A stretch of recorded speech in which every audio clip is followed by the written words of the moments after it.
Good News, wir sind unterwegs in dieser Predigtserie, kommen heute so ein bisschen zum Ende. Wir sind da in dieser Geschichte in Apostelgeschichte 16. Wir stehen quasi in Philippi. Wir schauen, was da in Philippi passiert ist, da 1 Kilometer außerhalb. Good News, die gute Nachricht von Jesus Christus, die ihren Weg aufgenommen haben und von Jerusalem hergekommen sind, also 2000 Kilometer in die eine Richtung. Und jetzt da beschrieben wird in der Apostelgeschichte die erste Gemeinde, die der Paulus gründet in Europa. Und von dort ist ja die Reise weitergegangen, also dass wir heute in Embrach da sitzen und Gottesdienst feiern und über die guten Nachrichten nachdenken, bedeutet ja nichts anderes, dass die wirklich den Weg geschafft haben und auch die anderen 2000 Kilometer bis zu uns auf Embrach gekommen sind. Was für eine wunderbare Sache. Und es ist ganz spannend. Der Lukas, der die Apostelgeschichte geschrieben hat, wenn man hineinschaut, was dort passiert in Philippi, hat er wie 3 Geschichten, die er uns weitergibt. Ich denke manchmal, ich würde am liebsten noch viel mehr hören, was da alles passiert ist. Aber es sind so die 3 Geschichten, die er uns mitgibt. Also offensichtlich auf dem Weg da, wie das gekommen ist, auf Philippi. Und dann in Philippi sind 3 Menschen, die mit Jesus, mit diesen Good News in Berührung kommen. Aber 3 ganz, ganz unterschiedliche Geschichten, die da passieren. Und ich weiss nicht, mit welcher Geschichte du dich am meisten identifizieren kannst. Wir haben zusammen gelesen von der Lydia, die bei dieser Gebetsveranstaltung ist, eine Art, bei dem Gebetstreffen, beim Gottesdienst eigentlich, außerhalb von Philippi, wo dort von Jesus gehört. Und es heisst, dass Gott ihr Herz auftut. Und einfach vom Hören merkst du, hey, der Jesus, an den will ich glauben, auf den will ich mich verlassen. Und sie hat sich taufen lassen und hat angefangen, Jesus nachfolgen.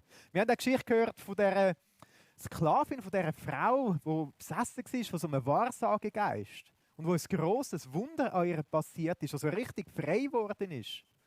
Wir wissen nicht genau, wie es nachher weitergegangen ist mit dieser Frau, aber es gibt Menschen, die erleben Gottes übernatürliches, grosses Eingreifen in ihr Leben hinein und es verändert alles.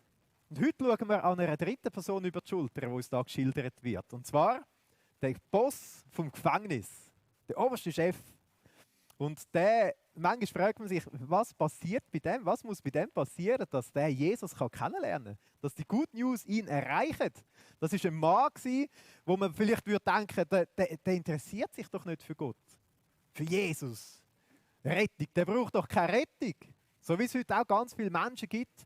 Vielleicht hörst du auch zu und denkst, eigentlich, was soll ich anfangen mit dem Gott, mit dem Jesus? Für was brauche ich überhaupt Rettung?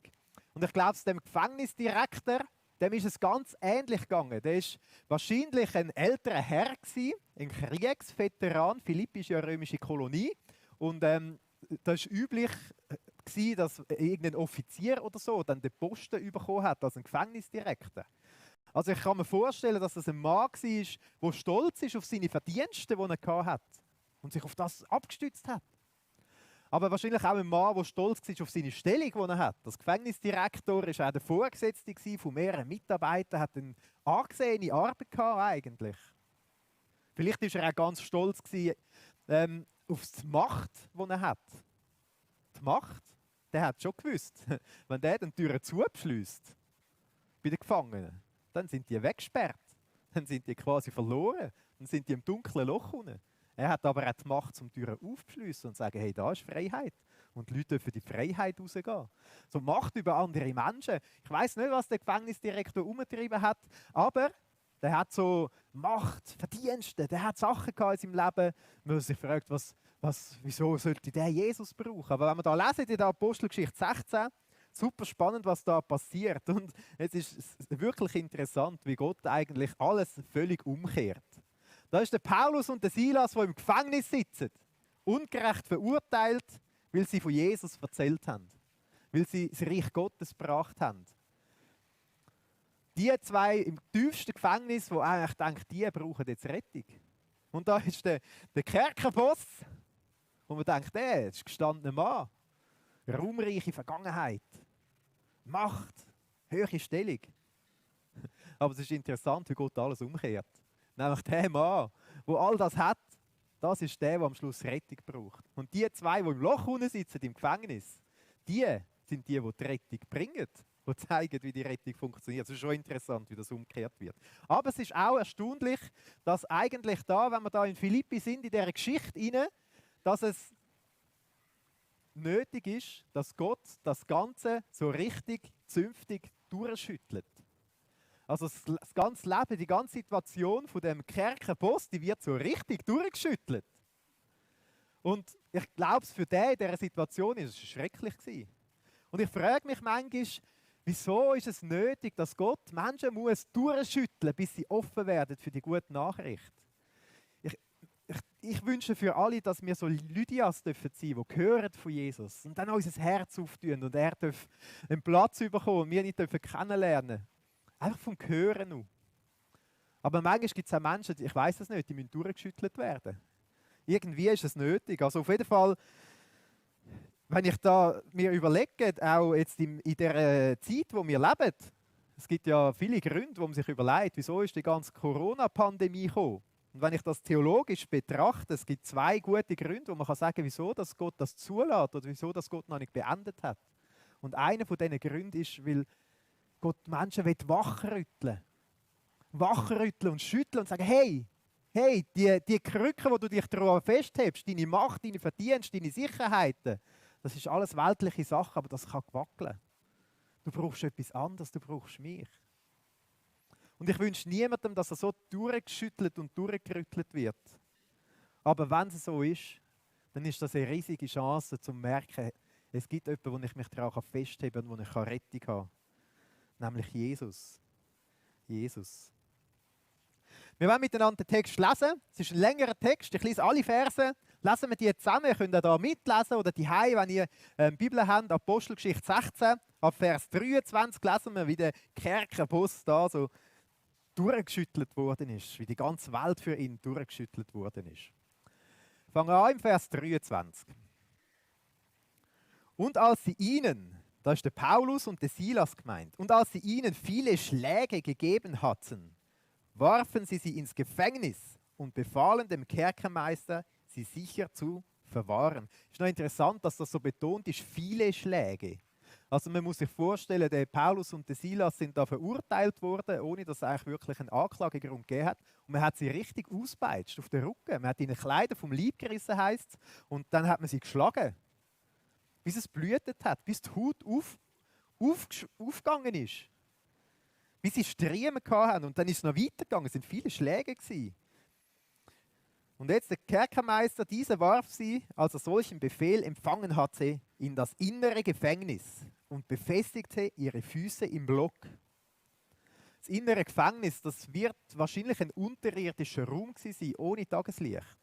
Und jetzt liegen die dort, der Silas und der Paulus, mit einem offenen Rücken, mit diesen Schmerzen, im Dunkeln inne, im Verlies quasi, könnte man sagen, und die Füße im Block.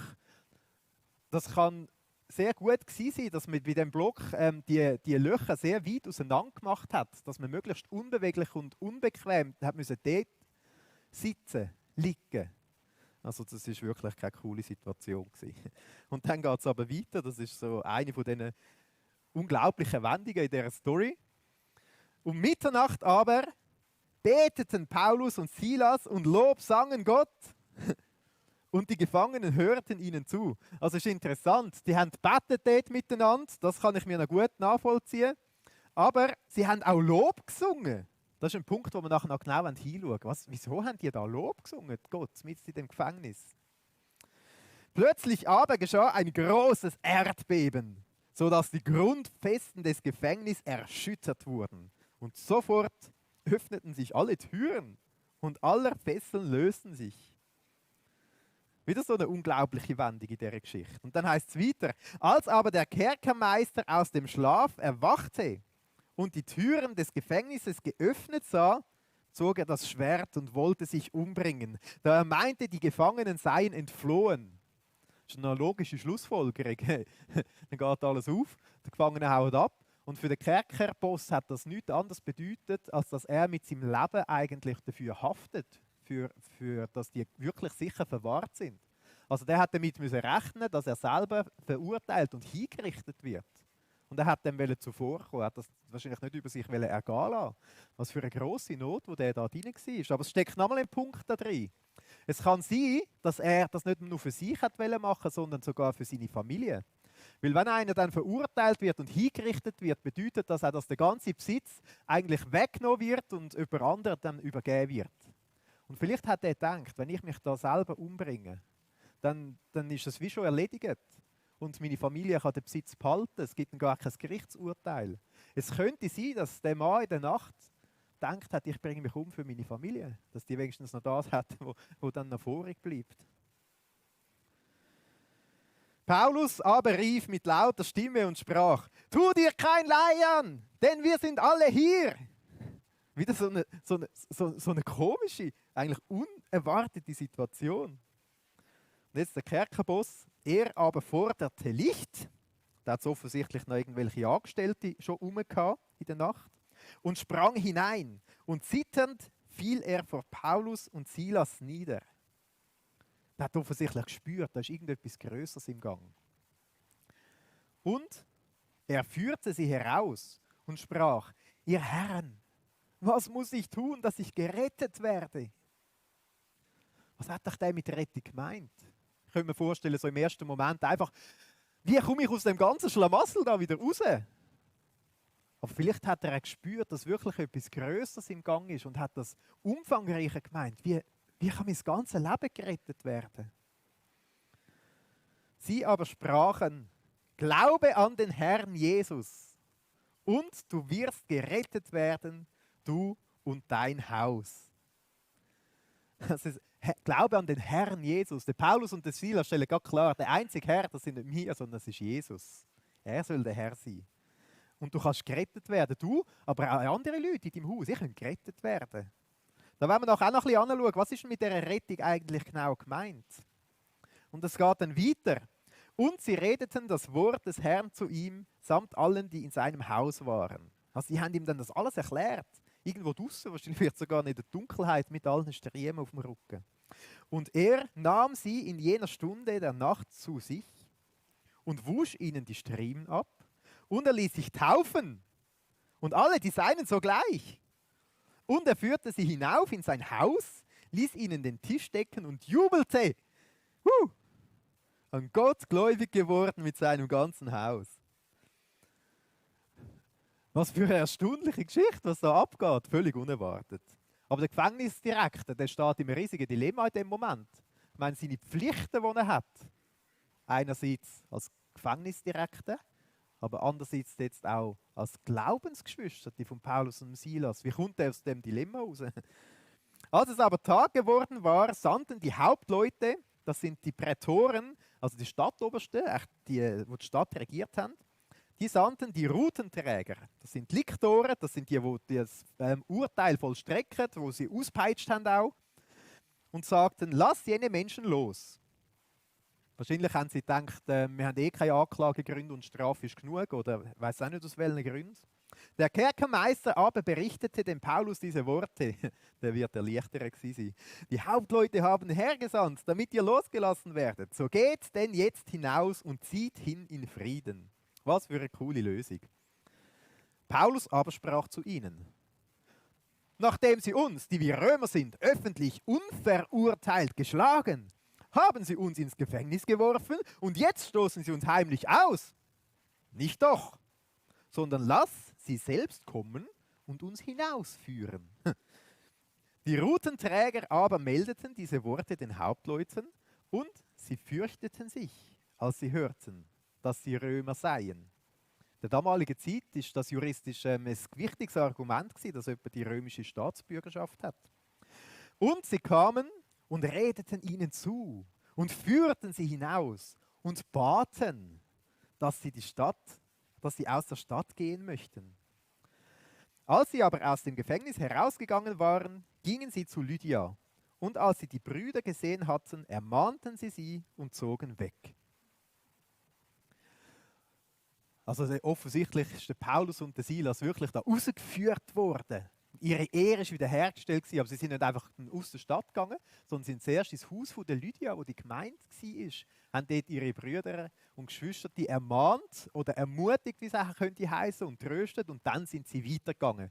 Wo die Good News weiter verbreitet dort in der Umgebung, wo sie sind, bis sie am Schluss dann nicht sie persönlich, aber die Good News sogar bis zu uns auf Embrach gekommen sind. Also offensichtlich haben sie gemerkt, ihr Dienst ist jetzt beendet in Philippi. Der Lukas ist wahrscheinlich dort geblieben und die anderen drei sind weitergezogen, die Good News weitergehen und verbreiten. Da kann man sich fragen, wieso hat der Paulus so darauf beharrt, dass seine Ehre wiederhergestellt wird. Da werden wir auch noch kurz anschauen dann nachher. Es gibt 3 Punkte, die wir miteinander anschauen wollen, was das genau bedeutet. Es gibt noch viel mehr, was wir entdecken in dem Text. Aber das Erste, was ich da wirklich sehr, sehr erstaunlich finde, dass die in dem Loch unten miteinander Gott gelobt und gepriesen haben und Worship gemacht haben. Ich meine, das Leben von dem Gefängnisdirektor, das ist wirklich erschüttert worden. Aber manchmal gibt es auch, dass Christen, wenn du Jesus nachfolgst, kann es Situationen geben, wo das Leben durchgeschüttelt wird. Manchmal können das irgendwelche Umstände sein. Aber es kann auch sein, dass es sogar ist, weil man an Jesus glaubt. Oder wie in dem Fall von Paulus und Silas, weil sie von Jesus erzählt haben, wie sie das Reich Gottes gebracht haben. Und in dem Moment, wo man wirklich durchgeschüttelt wird im Leben, gibt es so wie 2 Möglichkeiten. Die eine Möglichkeit ist, dass man sagt, ich gehe auf Abstand von Gott. Wieso lässt Gott das zu? Das ist doch gemein, das ist doch ungerecht. Vielleicht, wenn du dich in so einen Paulus hineinversetzt, sitzt in dem Gefängnis oder in dem Loch und denkst, das ist doch fies. Gott, das ist gemein, mit dir will ich nichts mehr zu tun haben. Aber es gibt auch die andere Möglichkeit. Und zwar, dass man sagt, gerade in dem Moment will ich mich an Gott festklammern. Auch wenn ich es nicht verstehe. Auch wenn es ungerecht ist. Auch wenn ich nicht weiss, wieso ich jetzt in dem Loch unten bin, ich will mich an Gott festklammern. Und ich frage mich manchmal auch, wie ist es nach dem Paulus gegangen, wo er in dem Loch unten gehockt ist? Ich meine, es tönt so, wow, der super heilige Männer und so, und die tun sogar noch ein bisschen Gott singen und die, ich weiss nicht, die sind ja richtig crazy drauf, oder? Aber ich habe gedacht, Paulus, würde ihn gerne fragen, und er hat tatsächlich uns einen Brief geschrieben.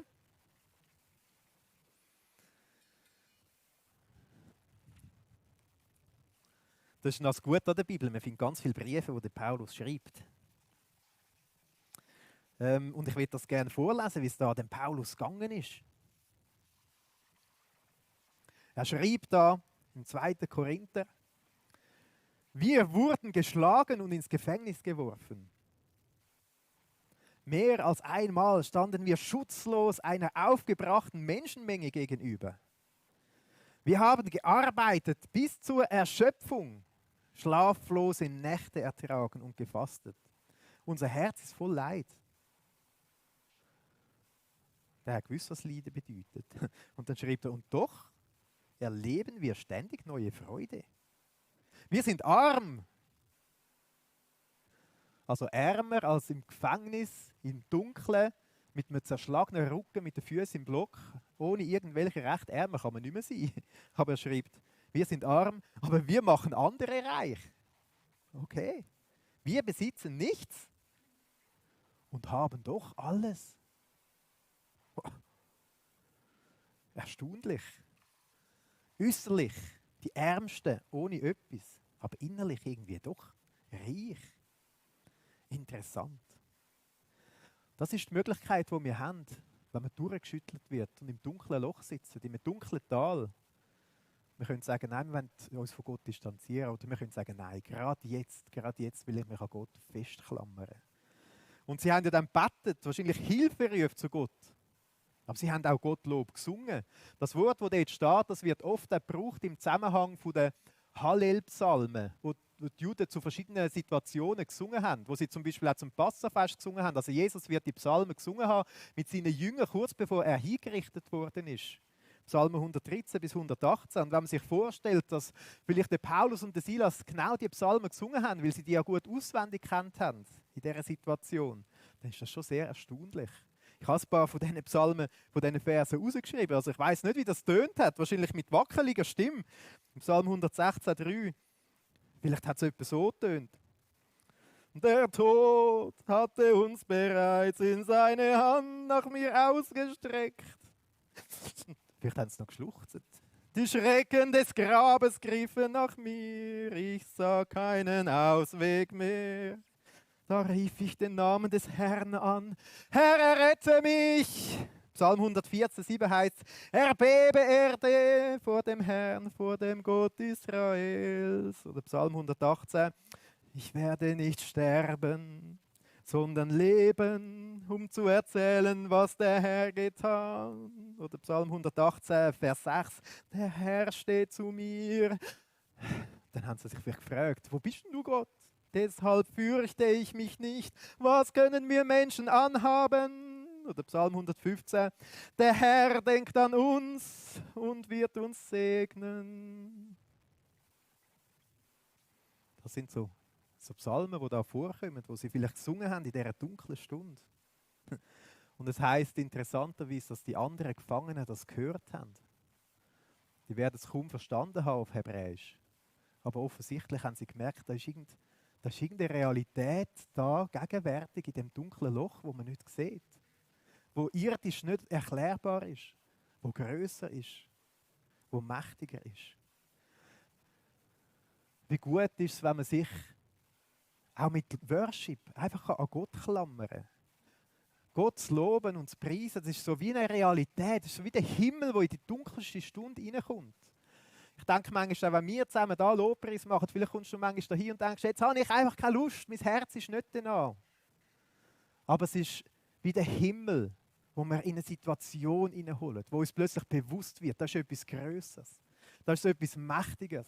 Wie gut, wenn wir Gott Lob singen können, sogar in Notsituationen. Mich faszinieren die da. Und ich denke es auch, wenn es einem gut geht, ist es super einfach. Da kann man singen und loben und so, ist kein Problem. Aber wenn es einem schlecht geht, was ist dann?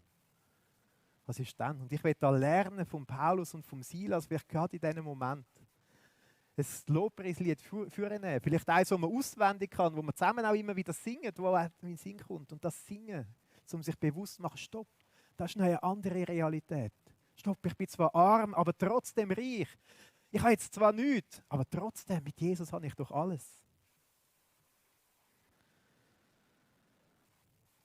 Und ich weiss nicht, wie es dir jetzt gerade geht in dieser aktuellen Zeit. Für die einen ist die Corona-Pandemie wirklich so wie ein bisschen nebensächlich, aber für die anderen ist das eine tiefe Krise. Das Leben, das durchgeschüttelt wird. Vielleicht ist es gerade jetzt dran, zum bewusst auch in so einem Moment, wo es durchgeschüttelt wird, das Loblied zu singen. Aber man redet immer davon, wenn alles wieder normal wird. Ich überlege mir, was ist, wenn noch ganz andere Sachen auf uns zukommen in die Zukunft. Ich wünsche mir, dass wir als Christen parat sein können, dass wir nicht nur die irdische Realität vor Augen sehen, sondern im Gegenteil, dass wir mit unserem Lobpreis den Himmel in die dunkelste Zeit hineinholen.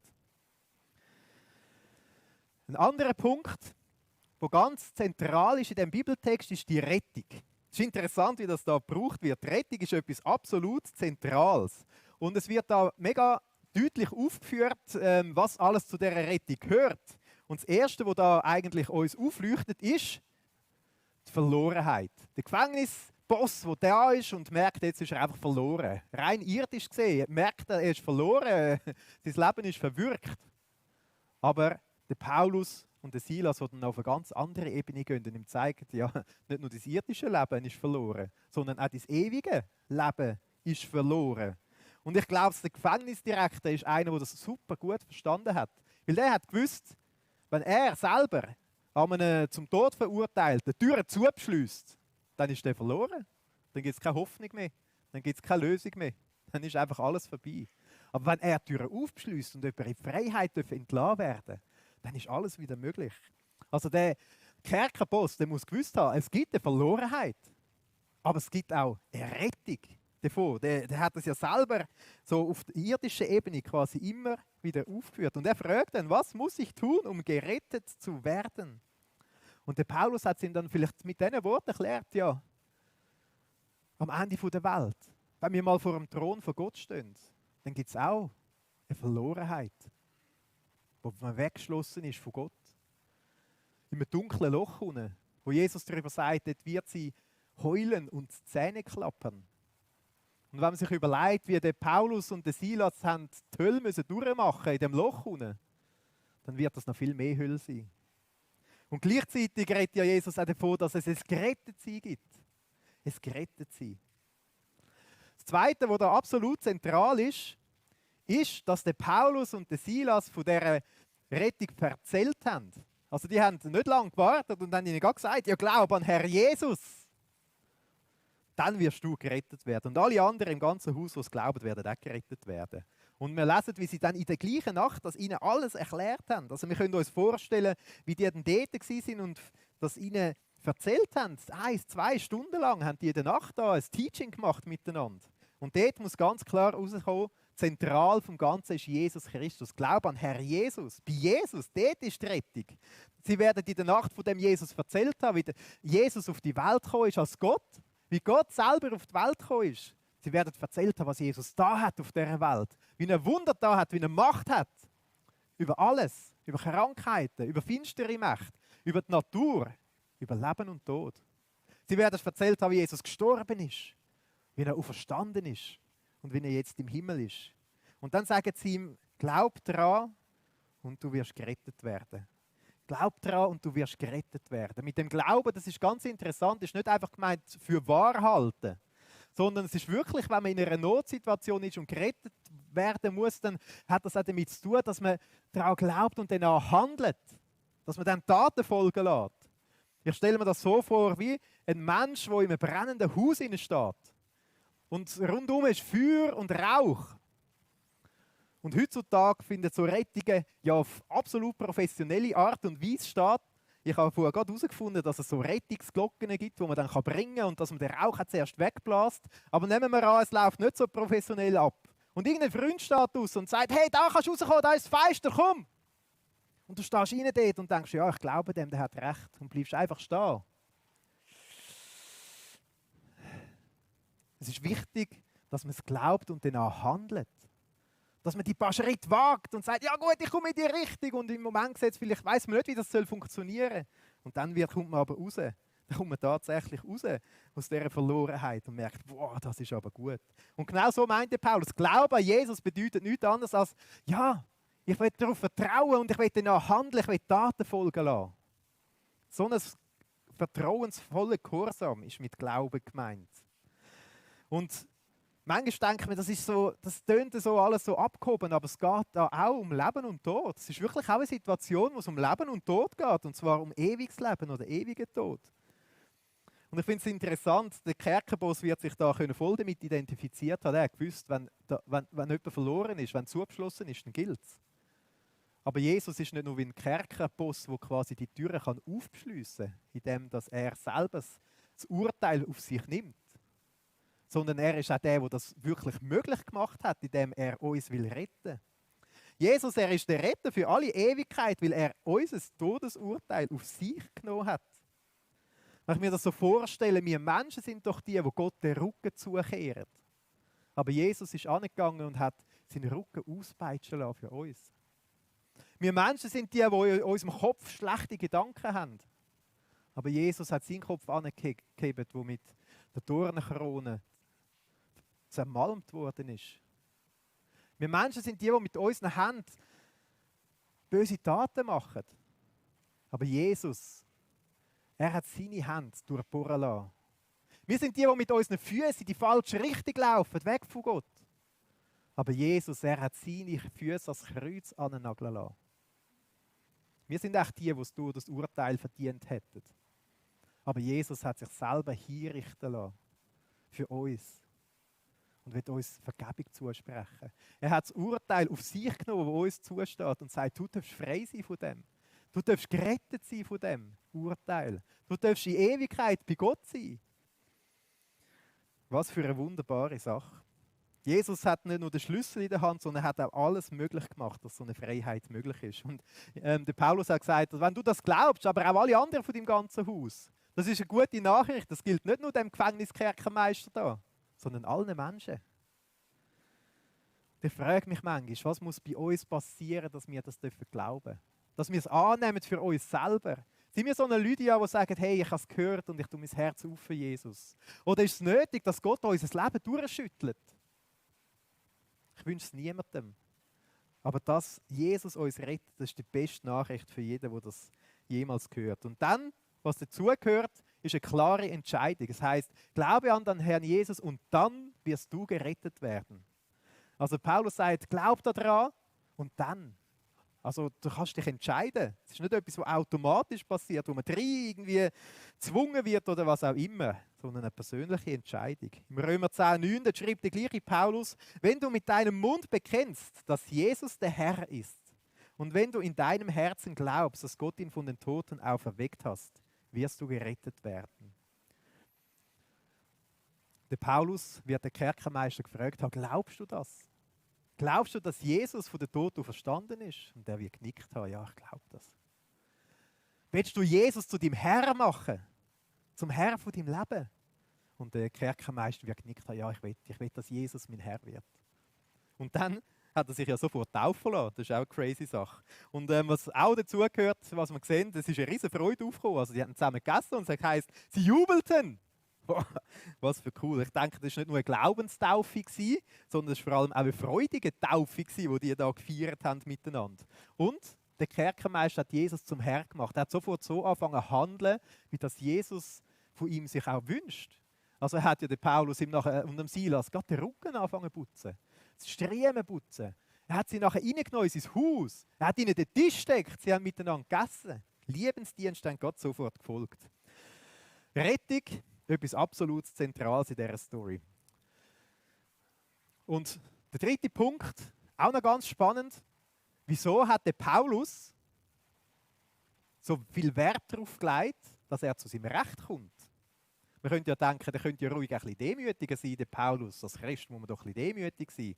Oder ist das okay, wenn man so auf sein Recht pocht und in Anspruch nimmt und da wieder Druck ausübt? Und ich habe mich gefragt, wieso macht das der Paulus? Und wenn man den Text liest, wird es echt sofort klar. Der Paulus hat etwas, was ihm absolut auf dem Herzen liegt. Und das ist die Gemeinde, die er in Philippi gegründet hat. Das ist das Reich Gottes, das anfängt zu wachsen an dem Ort. Und wenn man liest, wie die ganze Geschichte abläuft, merkt man, dass alles, was der Paulus macht, das tut er mit absoluter Leidenschaft zum Wohl dieser Gemeinde. Wahrscheinlich hat er das Recht nicht zur Geltung gebracht, wo er verurteilt worden ist, weil er gewusst hat, jetzt ist es nicht dran. Es ist besser, habe ich jetzt mein Maul und lasse die Schläge auf den Rücken erdulden und das Urteil. Aber weil es gut ist für das Reich von Gott, aber im anderen Moment hat er gemerkt, nein, stopp. Im Gegenteil, jetzt muss ich mein Recht geltend machen für die Gemeinde. Es ist nachher ein riesiger Unterschied. Nehmen wir an, die kleine Gemeinde, die neu gegründet ist, noch schwach, und jetzt der Gründer verschwindet auf mysteriöse Art und Weise und geht weg. Das wäre etwas sehr Schwieriges gewesen für die Gemeinde. Dann hätten die anderen Leute gesagt, hey, ihr sind doch die, das ist doch der Paulus und der Silas, die man hat verprügelt und die nachher verschwunden sind. Irgendetwas stimmt da nicht. Aber jetzt ist es anders. Jetzt sagen alle, okay, die haben ja gar nichts gemacht. Das ist falsch gewesen. Das ist ja gar nicht richtig abgelaufen. Und die Gemeinde hat eine ganz andere Ausgangslage zum weiter wachsen und wirken an dem Ort, wo sie sind. Ich glaube, das ist der Hauptgrund. Der Paulus hat das gemacht zum Wohl vom Reich von Gott, von der Gemeinde. Das ist sein Grundsatz gewesen, sein Prinzip, das er danach gehandelt hat. Er überlegt, er will es zum Wohl der Gemeinde machen. Und das ist so ein letzter Punkt. Der Paulus ist einer, der sich absolut leidenschaftlich für Jesus eingesetzt hat. Bedeutet das, dass er die Schläge erleiden muss? Oder bedeutet das, dass er sein Recht zur Geltung bringt? Ich denke manchmal heute so in den Diskussionen, die man hat, ich habe gerade am Freitag ein bisschen in die Arena reingeschaut, wo da Politiker und so diskutiert haben. Und es ist immer wieder das gefallen, wir wollen uns auf die ganze Bundesverfassung, wir wollen, dass die zur Geltung kommt, wir wollen das Recht in Anspruch nehmen, das dort ist. Und es ist interessant, es ist immer darum gegangen, dass es für sie selber am besten ist und am wohlsten tut. Und ich denke, manchmal ist es interessant, der Paulus hat einen ganz anderen Ansatz gehabt, wo wir Christen von ihm lernen können. Er hat nicht gesagt, es soll für mich selber sein, sondern er hat gesagt, es soll für das Reich von Gott sein. Wenn es für das Reich von Gott gut ist, ja, dann soll man seine Rechte in Anspruch nehmen. Wenn es für das Reich von Gott schadet, dann ist es auch okay, wenn man seinen Rücken anhebt. Und er ist zu der Gemeinde gegangen und hat sie dann ermahnt und ermutigt und tröstet. Also der auch im Gefängnis war und wo man denkt, der hätte Trost gebraucht, der hat nachher die anderen tröstet. Und nachher ist er weitergegangen und tatsächlich sind sie weitergezogen und bis auf Embrach, wo wir jetzt heute da sind, die Good News haben sich verbreitet und 2000 Jahre später dürfen wir immer noch von diesen Good News hören und uns anstecken lassen. Und ich wünsche mir, dass wir Leute sind, die Good News in unser Herz hineinlassen. Ich möchte dich ermutigen zum Schluss, welcher von diesen 3 Punkten dich am meisten anspricht, wo dir das Herz angesprochen hat, wo du merkst, das ist das, was dir Gott heute mitgeben will. Vielleicht sagen bewusst, ich will auch Gott in meinen Notsituationen loben, weil mit dem hole ich auch den Himmel in das rein. Eine neue, andere Realität. Ich will dich ermutigen, klammere dich auch mit Loben, mit Worship an Gott fest. Vielleicht ist aber auch der andere Punkt. Jesus, der rettet. Von der ewigen Verlorenheit. Und wo nicht nur retten will, sondern der auch wirklich alles da hat dafür, der mit seinem eigenen Leben gezahlt hat, dass wir gerettet werden können. Vielleicht bist du an dem Punkt, wo du sagst, ich will eine feste Entscheidung fällen. Glaube und dann. Es soll nicht einfach zufällig passieren. Es kann gar nicht zufällig passieren. Vielleicht bist du an dem Punkt, wo du sagst, ja, ich will auch ein Ja haben zu dem Jesus. Dann will ich dich auch einladen, dass du nach dem Gottesdienst auf mich zukommst oder dass du Kontakt aufnimmst über Kontakt, der im Livestream ist und dass du sagst, ich will das festmachen mit Jesus. Ich will an ihn glauben. Ich will es bekennen mit meinem Maul. Und ich will mit ihm in mein Leben geben. Und wir nehmen uns mega gerne Zeit, um mit dir auch zu reden, so wie der Paulus und der Silas das dort in der Nacht gemacht hat. Am Tag mit einem Kaffee ist das ein bisschen angenehmer. Aber wir wollen mit dir darüber reden und dir zeigen, wie du kannst Jesus in dein Leben aufnehmen und ihn zu deinem Herr von deinem Leben machen, dass du auf ewig kannst gerettet sein. Was für eine wunderbare Botschaft. Oder vielleicht ist auch der dritte Punkt, wo du sagst, ich will leidenschaftlich sein für Jesus. Ich will zum Prinzip von meinem Leben machen, was dient dem Reich Gottes, was dient Jesus und nicht was dient zu meinem eigenen Vorteil. Interessant, wie das der Paulus gemacht hat. Ich weiss nicht, welches dein Punkt ist. Beweg sie in deinem Herzen. Ich will noch ein bisschen mehr von Paulus auch lesen. Ich habe noch ein zweites Ausschnittchen. Und lass die Worte auf dich wirken. Ich war gerade letzte Woche an dieser Konferenz und habe gehört vom Ulrich Parzani, wohl der grösste Evangelist von Deutschland. Über 80, noch voll im Dienst. Und ich glaube, das ist genau auch sein Punkt, leidenschaftlich für Jesus. Das ist etwas, was wir bis ins höhere Alter lernen können. Er hat dort am Abend gesagt, er tut immer wieder Buß, wie viele Sachen er nicht aus Liebe macht. Und ich das gehört habe, habe ich einfach staunen. Und ich musste sagen, wie viele Sachen mache ich, die nicht aus Leidenschaft für Jesus sind. Und wenn ich wieder mal bis 80 und darüber hinaus lernen kann, leidenschaftlich für Jesus unterwegs sein, immer wieder mein Herz prüfen, meine Prioritäten prüfen, das hat mich unglaublich ermutigt. Ein Punkt, den wir immer lernen können. Hört die paar Worte noch an, die Paulus geschrieben hat im 2. Korinther, wie er einfach sich Jesus hingibt und für ihn alles macht. In allem, was wir tun, sind wir Diener Gottes. Geduldig ertragen wir alle möglichen Schwierigkeiten, Entbehrungen und Sorgen. Wir wurden geschlagen und ins Gefängnis geworfen. Mehr als einmal standen wir schutzlos einer aufgebrachten Menschenmenge gegenüber. Wir haben gearbeitet bis zur Erschöpfung, schlaflose Nächte ertragen und gefastet. Wir haben uns bewiesen durch unseren guten Lebenswandel, unsere Einsicht, unsere Geduld, unsere Freundlichkeit, unsere aufrichtige Liebe und durch die Kraft des Heiligen Geistes. Zuverlässig haben wir die Wahrheit gepredigt und Gottes Kraft wirkte in uns. Unsere einzige Waffe zum Angriff wie zur Verteidigung ist Gerechtigkeit. Wir dienen Gott, ob die Menschen uns nun ehren oder verachten, ob sie uns verleumden oder loben. Wir meinen es ehrlich, doch sie schimpfen uns Verführer. Gott kennt uns, doch für sie sind wir Namenlose. Wir sind dem Tod nahe, doch wie ihr seht, leben wir noch. Wir wurden misshandelt, aber wir sind nicht gestorben. Unser Herz ist voll Leid. Und doch erleben wir ständig neue Freude. Wir sind arm, aber wir machen andere reich. Wir besitzen nichts und haben doch alles. Danke, Jesus, dass wir bei dir alles haben. Manchmal haben wir uns so fest im Leben mit unseren Krücken, mit unseren Verdiensten, mit unserer Macht, mit unserer Stellung, was auch immer, wo wir denken, das gibt uns Sicherheit. Aber Jesus, nur bei dir haben wir alles. Nur bei dir haben wir eine Hoffnung in alle Ewigkeit, dass wir nicht verloren gehen müssen, sondern dass wir gerettet sein dürfen. Und wir wollen dir danken sagen, Jesus, dass du das Urteil auf dich genommen hast, das eigentlich uns zusteht. dass du deinen Rücken angehebt hast, dass du dich ans Kreuz nageln lassen hast und dass du in das Todesurteil hineingegangen bist, das uns zusteht. Danke, Jesus, hast du das für uns gemacht. Und danke, Jesus, dürfen wir nichts anderes als einfach dir glauben und dir vertrauen. Und so dürfen wir gerettet werden. Wir müssen nicht im Kerker irgendwo unten sitzen, sondern dürfen in alle Ewigkeit bei Gott sein. Jesus, du hast dich 1000% leidenschaftlich für uns hingegeben. Wir wollen alle lernen, leidenschaftlich für dich sein, Jesus. Danke, bist du bei uns, wenn die Sonne scheint und im dunklen Tal. Und bist du eine Realität, die noch viel grösser ist, als das, was wir auf dieser Welt sehen. Amen.